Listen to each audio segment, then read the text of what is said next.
Who does an avoidant actually end up with? The answer isn't what most people expect. It's one of the biggest questions people ask after an avoidant suddenly pulls away or ends a relationship. They wonder if the avoidant eventually settles down with someone else, finds a better partner, or finally discovers the kind of love they couldn't offer before. Others ask whether the avoidant ever regrets walking away or if they simply move on without looking back. Those questions are understandable, but the reality is much more complicated than a simple yes or no.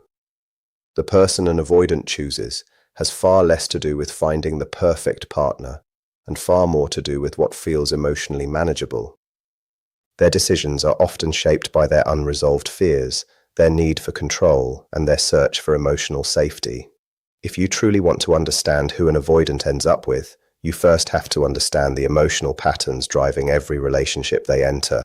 Many people assume avoidants experience love the same way everyone else does, but they often don't. They can deeply desire connection while simultaneously fearing what genuine closeness requires. This creates an internal conflict that quietly controls many of their choices. They long to be understood, accepted, and loved, yet the closer someone gets, the more vulnerable they feel. Instead of intimacy bringing peace, it can activate fear. Emotional closeness may remind them of old experiences where dependence led to disappointment, rejection, criticism, or emotional pain. Their nervous system begins treating intimacy as something dangerous rather than comforting. This is why relationships with emotionally available partners often become so confusing. When someone genuinely loves them, listens to them, supports them, and wants to build a deeper connection, the avoidant may initially enjoy it. They appreciate the affection, the patience, and the stability, but as the relationship grows stronger, another part of them begins sounding the alarm. They start feeling overwhelmed by expectations that may not even exist. Small conversations suddenly feel emotionally intense. Acts of love begin feeling like pressure. Vulnerability feels less like freedom and more like exposure. From the outside, it can appear as though they stopped caring overnight. In reality, many avoidants aren't running from the person. They're running from what the relationship is awakening inside them. Every deeper conversation asks them to confront emotions they've spent years avoiding. Every act of genuine intimacy invites them to lower defenses that have protected them for most of their lives. Their instinct isn't to move closer, it's to create distance so they can feel emotionally safe again. That's why many people are shocked when an avoidant leaves a relationship that seemed healthy and quickly appears with someone new. To the person left behind, it can feel like they were easily replaced, but appearances are often misleading. The new relationship frequently begins because it feels emotionally simpler. The new person may not ask difficult questions. They may not encourage emotional vulnerability. They may not challenge the avoidant to grow or communicate more openly. Everything feels lighter, easier, and less emotionally demanding. At first, this dynamic feels like relief. The avoidant experiences less pressure because fewer emotional expectations exist. Conversations remain comfortable. Personal boundaries stay intact. Independence is preserved. They don't have to reveal the deepest parts of themselves because the relationship never requires it. That emotional distance creates a powerful illusion of compatibility. Very often, avoidants find themselves attracted to people who unintentionally reinforce these familiar patterns. Sometimes it's another avoidant who values independence just as much as they do. Other times it's someone who has anxious feelings but suppresses them out of fear of conflict or rejection.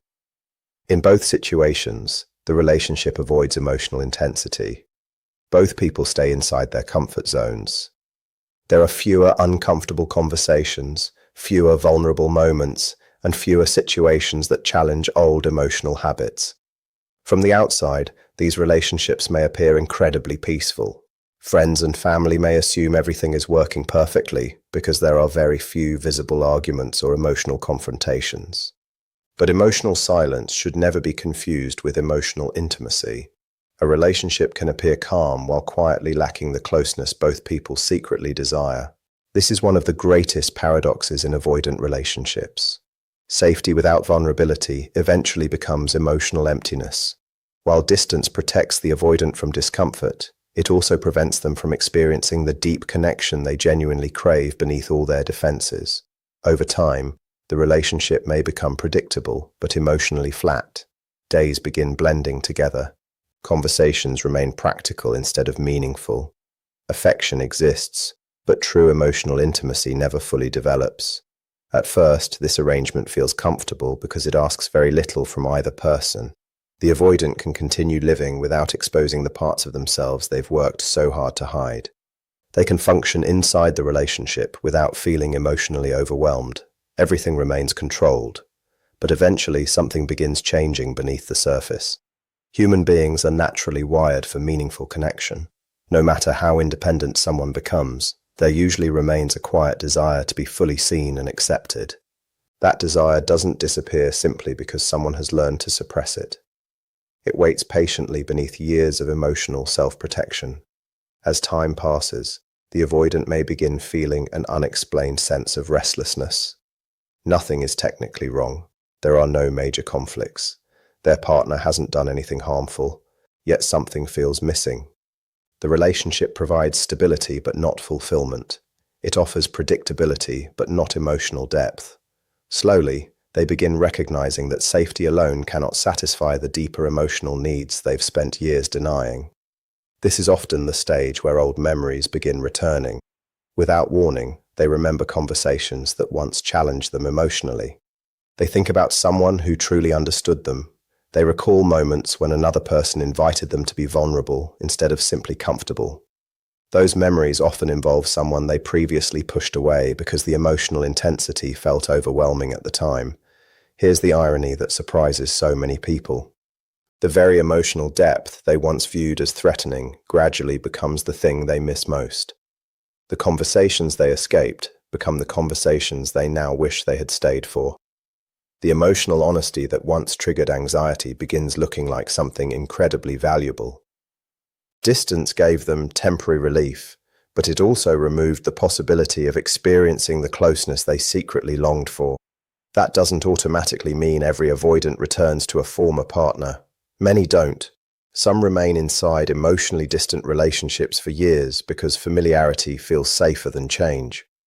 Others continue repeating the same relationship patterns with different people, believing the problem was always the partner rather than the unresolved fears they carried into every relationship.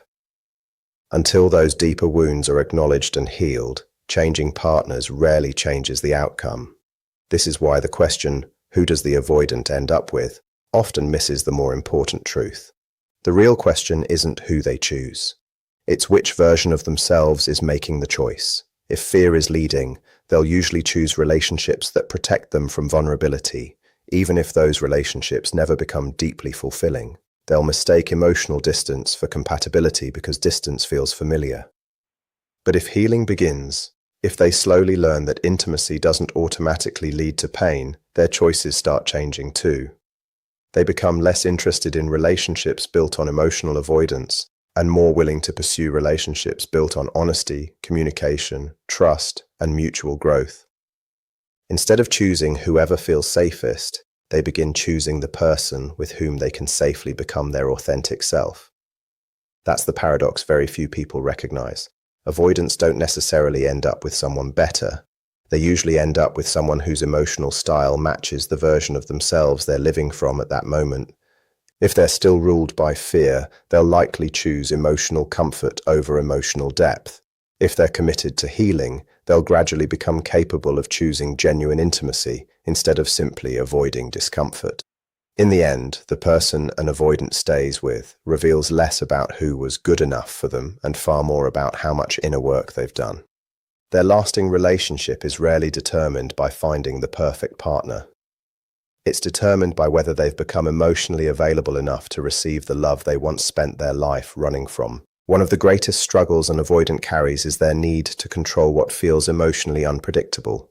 They can manage schedules, careers, responsibilities, and routines, but love doesn't operate according to rules.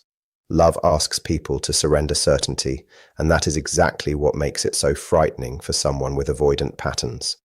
Ironically, the people who leave the deepest mark on an avoidant are often the ones they couldn't fully control or emotionally compartmentalize. The partner who genuinely loved them, saw through their defenses, and accepted them beyond the surface, often becomes the memory they quietly carry for years. Not because that relationship was perfect, but because it reached parts of them they had spent a lifetime protecting. They rarely admit this out loud. Instead, they convince themselves they've moved on.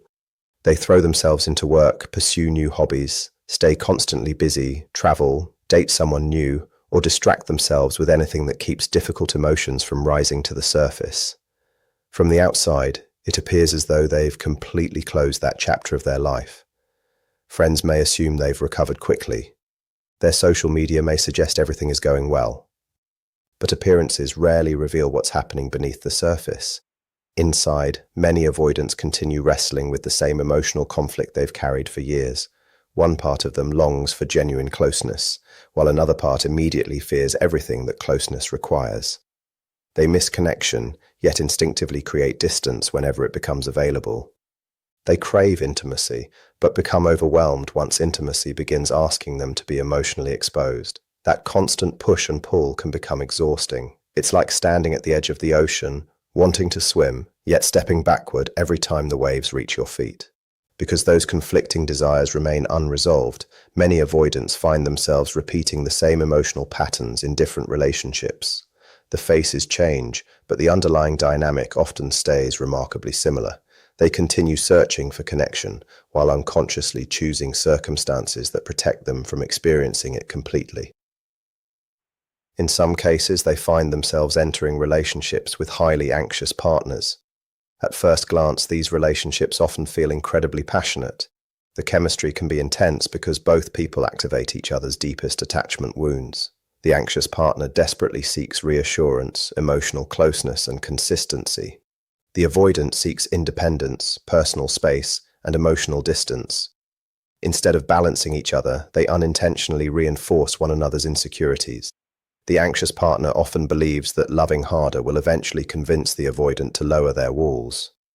They become increasingly patient, increasingly giving, and increasingly willing to sacrifice their own emotional needs, hoping that enough love will finally create security.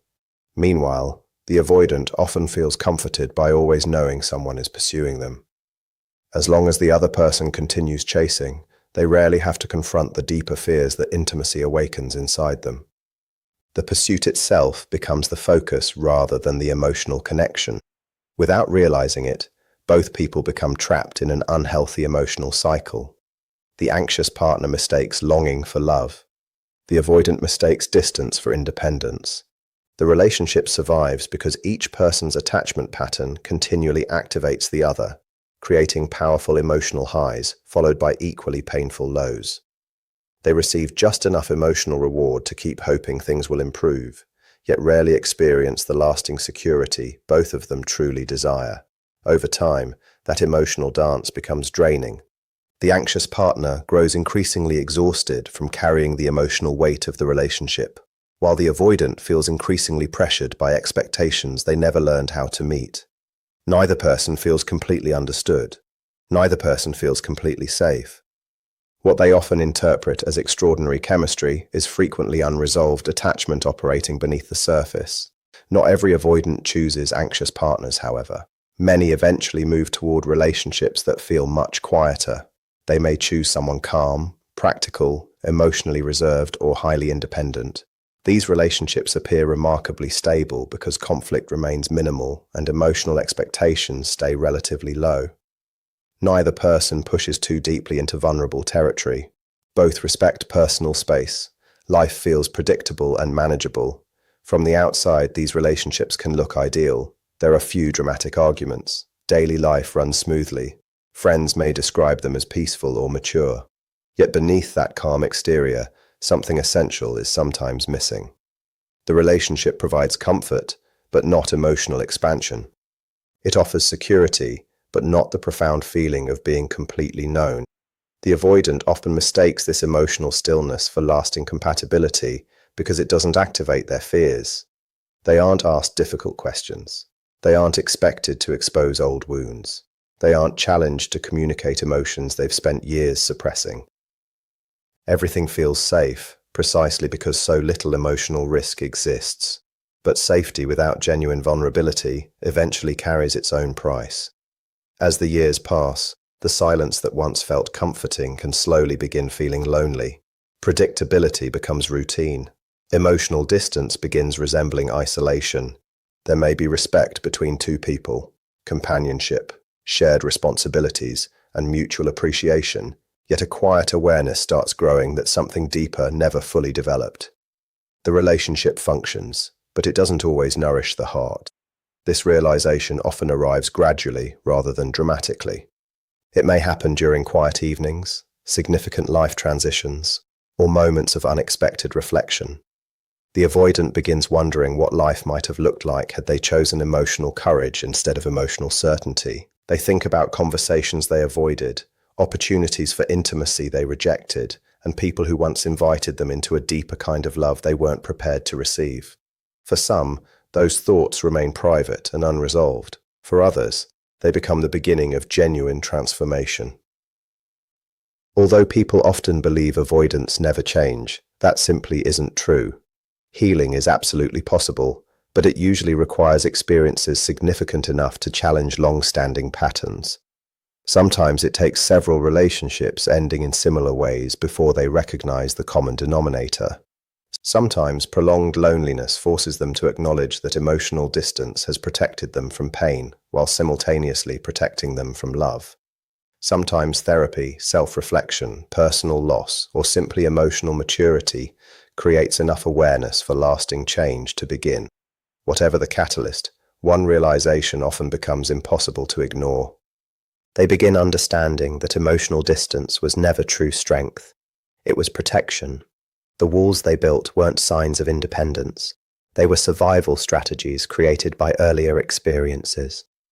Those strategies may have been necessary once, but carrying them forever eventually prevents the very connection they secretly long for. Protection becomes a prison when it never comes down. Once that truth settles in, their priorities begin changing. They stop searching for relationships that simply feel easy or emotionally convenient. Instead, they become increasingly interested in authenticity. They want conversations that are honest rather than perfectly comfortable. They begin appreciating emotional consistency over emotional games. Instead of avoiding vulnerability, they slowly learn that vulnerability is the doorway to the connection they've been missing all along. Of course, this transformation doesn't happen overnight. They still have fears. Old habits don't disappear instantly. But each step toward emotional honesty makes lasting intimacy feel a little more possible. As they continue healing, they realize that becoming emotionally available isn't about finding the perfect partner. It's about becoming the kind of person capable of receiving healthy love without instinctively running from it. That journey also requires accountability. Healing isn't simply about finding someone new. It involves acknowledging the pain their own defenses created, both within themselves and in people they once cared about. Many discover they must first repair the relationship they have with themselves before they can fully repair relationships with anyone else. Self-compassion, emotional responsibility, and honest reflection become part of the process. So who does the avoidant truly end up with?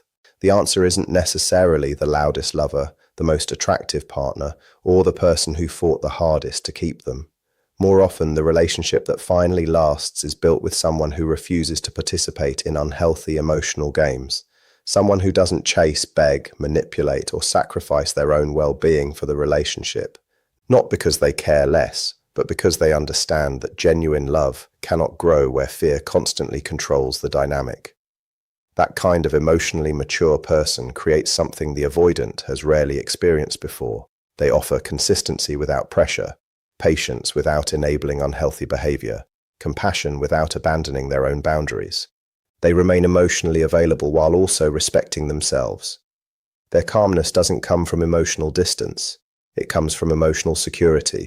When an avoidant encounters someone like that, someone grounded, honest, emotionally steady, and secure enough to love without controlling, they experience a completely different kind of relationship.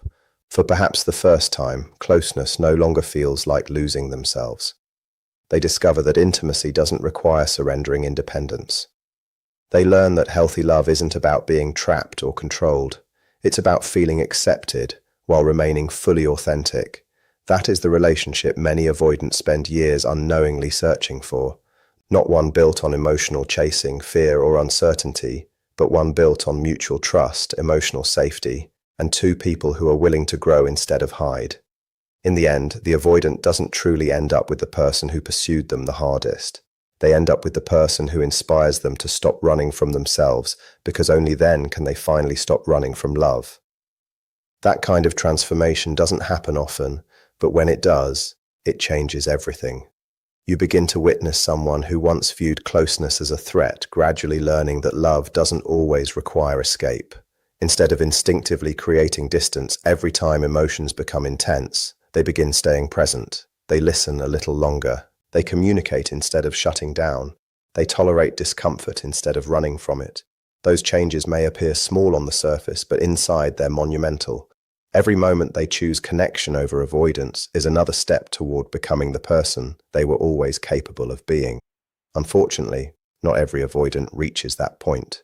Many spend years repeating the same emotional patterns because those patterns feel familiar, even when they leave them unfulfilled. They often settle into relationships that function well enough on paper, but never truly nourish their heart. There may be loyalty, stability, shared routines, and mutual respect, yet something essential remains absent. The relationship survives, but it never fully comes alive. From the outside, everything appears peaceful. There are few dramatic conflicts. Life moves forward in a predictable rhythm. Friends may admire the relationship because it seems calm and uncomplicated, but beneath that quiet surface often lives an emotional emptiness neither person knows how to name. It isn't constant pain, it's something subtler. A quiet realization that the deepest parts of themselves are still hidden away. Over time, that emotional silence begins carrying a different weight. Even though life feels safe, it also begins to feel strangely lonely. The very comfort they once fought so hard to protect slowly transforms into emotional isolation. The routine that once provided relief starts feeling repetitive. They begin asking themselves questions they spent years avoiding. Is this all there is? Why do I still feel disconnected? Why does everything seem fine, yet something important is missing? Deep inside, there's often a quiet voice they try very hard not to hear. That voice remembers. It remembers the relationship that challenged them to be vulnerable. It remembers the conversations they weren't emotionally ready for. It remembers the person who looked beyond their walls instead of simply accepting them. Most of all, it remembers how alive they once felt before fear convinced them to retreat. Those memories don't always disappear simply because time passes. Sometimes they become even stronger as emotional maturity develops. But acknowledging them also means confronting painful truths. It means admitting that some relationships didn't fail because love was absent. They failed because fear was stronger than love at the time. Facing that realization can be incredibly painful. It's often easier to convince themselves they made the right decision than to admit they walked away from something meaningful because they weren't emotionally prepared to receive it. It's easier to stay busy than to reflect. Easier to distract themselves than to revisit old regrets. Easier to accept emotional numbness than to confront the possibility that they became the greatest obstacle to their own happiness. So many remain exactly where they are,